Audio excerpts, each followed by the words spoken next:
When I first saw the architectural plan of Mudam, it looked to me exactly like the plan of Disneyland. And I had this idea to turn the museum into a kind of theme park.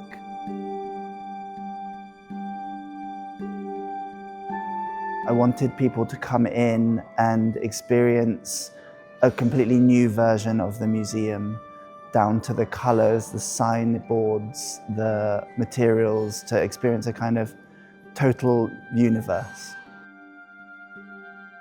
The director, Bettina, invited me to think about the themes in my work, the kind of underlying structures, and arranging my work not as a survey, but as a series of themed worlds. I chose different themes for different rooms in the museum, and the first space that you come into, which is the grand hall here, is kind of like the center of Disneyland, where the castle is.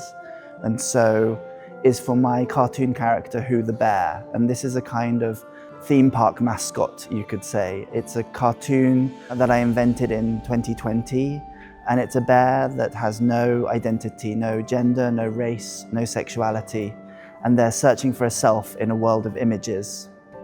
As part of the Who the Bear series, the cartoon transforms into different images, and a lot of them are art historical images. For a new commission for the museum, I painted this large piece behind me, which is Who the Bear depiction of the Guernica by Picasso.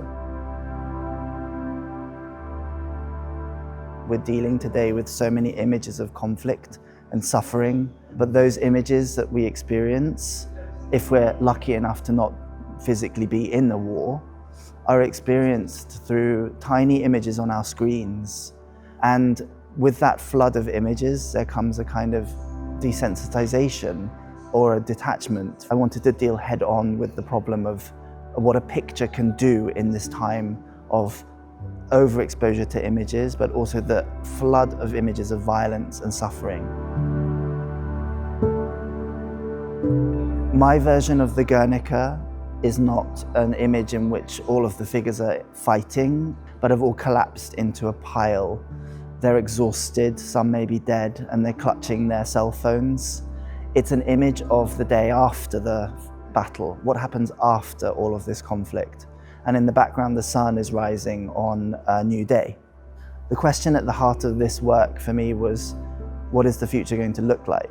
It's such a time of deep anxiety, and we feel like we're leaping into the unknown. And so I wanted the first image in the exhibition to really try to capture that sentiment of insecurity, of ambivalence about the future, and to be an image that you can't look away from physically. The scale of it is so large that it immerses you. A lot of my work has always come out of a struggle with having a self, and it's a created concept, and the notion of a self was different in different times. But I mean, on a personal basis, I'm like everyone else. I wake up every day and I go, who am I? What am I doing? Why am I here?